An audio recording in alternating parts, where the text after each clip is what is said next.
pinakamalawak na newsroom sa buong Pilipinas. Ito ang Radyo Pilipinas News Update.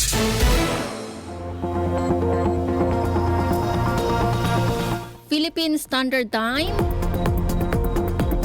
2 minutes after 4 p.m. Maupay nga kulop sa iyong tanan, asya ini ang mga balita yan na nga oras. Gobyerno probensyal sa Northern Samar padayon sa mga pitad kontra sa paghitaas sa presyo sa produkto nga petrolyo.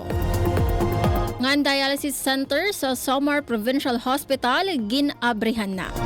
Detalye sa sining mga balita pamatian naton matikang kan Charmaine Perito Balvez. Radyo Pilipinas Report. Usa nga dako nga bulig para sa mga pasyente ang pag-abre san bag-o nga dialysis center sa Samar Provincial Hospital sa Barangay Gindapunan, Catbalogan City. Ginpangunahan na Gobernadora Shari Antan ug Chief of Hospital Johnson Mutia ang ceremonial launch san pasilidad nga maghahatag mas harani ug abot kaya nga pagpabulong para sa mga pasyente nga nanginginahanglan san dialysis. Katuyuanan san bag-o nga center nga maibanan ang kuri san pagbiyahe san mga pasyente dinabina ang mga kinahanglan magbiyahe pa sa ibang lugar para lang makapabulong. Makakabulig liwat ang pasilidad para adala harani sa era pamilya ang mga pasyente samtang padayon ang pagpadialysis. Balita sa Northern Samar, padayon ang mga pitad sa gobyerno probinsyal sa Northern Samar, kaupod ang mga local chief executives para maibanan ang epekto sa padayon nga paghataas sa presyo sa petrolyo durot sa tensyon sa Middle East. Ginaprobaran ang contingency framework nga nagtutuyo batonon ang epekto sini sa transportasyon, presyo sa mga paraliton ug panginabuhian, lakip sa mga pitad ang posible nga financial assistance para sa mga OFWs nga maaapektuhan bulig sa mga parauma ug parapangisda sugad san fuel vouchers ngan production support ug mga programa para masigurado ang bastante nga supply ug patas nga presyo sa mga produkto. Usaliwat nga suhestyon ang libreng sakay para sa mga estudyante ug mga nagtatrabaho nga nanginginahanglan in kaso maghataas ang pamasahe pati na ang pagduso sa Buy Local campaign para suportaran ang mga lokal nga negosyo. Ini nga mga pitad para maprotehan ang ekonomiya ug mabuligan ang mga residente nga makaya ang epekto sa krisis sa petrolyo. Para sa Bagong Pilipinas, Charmaine Perito Balvez.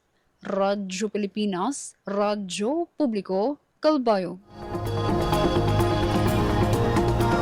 Para sa aton katapusan nga balita, LGU Calbayog nakigdialogo sa mga timbol drivers tungod sa pag-aumento sa presyo sa petrolyo. Ngan adolescent-friendly health facility sa Barangay Tras sa Catbalogan City nakakarawat Level 1 accreditation. Detalye sa mga balita aade sa akon report. Radyo Pilipinas Report.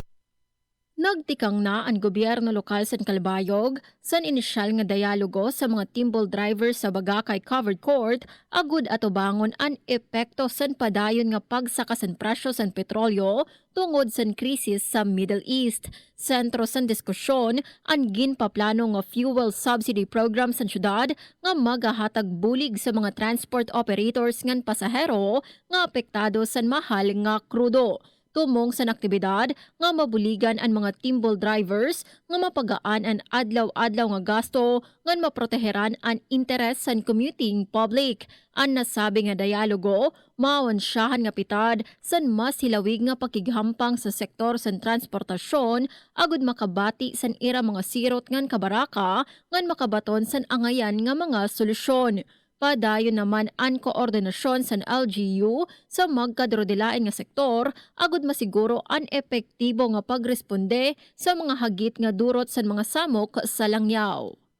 Didto naman sa syudad sa Catbalogan, Samar, nakakarawat Level 1 accreditation ang Barangay Tres sa Catbalogan City para sa era adolescent-friendly health facility kahuman sa iginbuhat nga assessment ngan accreditation sa Provincial Health Office. Ginkilala ang barangay subay sa suklanan sa Department of Health tungod sa pag-establisar sa pasilidad nga magahatag angay nga serbisyo sa kabataan labi na sa sektor sa adolescents.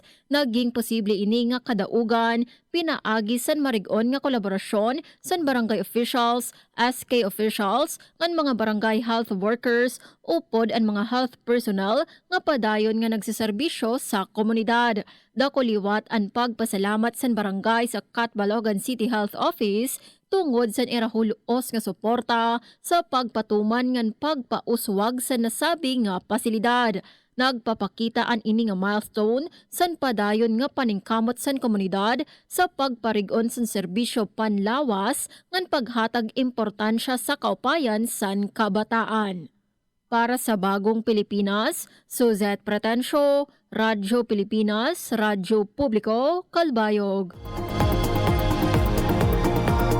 Asya adto ang kabugusan sa mga balita yan na nga oras. Padayon kamo pamati sa DYOG Radyo Pilipinas, Radyo Publiko Calbayog para sa mga news updates. Ini si Suzette Pretencio para sa Radyo Pilipinas, Radyo Publiko. Mula sa pinakamalawak na newsroom sa buong Pilipinas, ito ang Radyo Pilipinas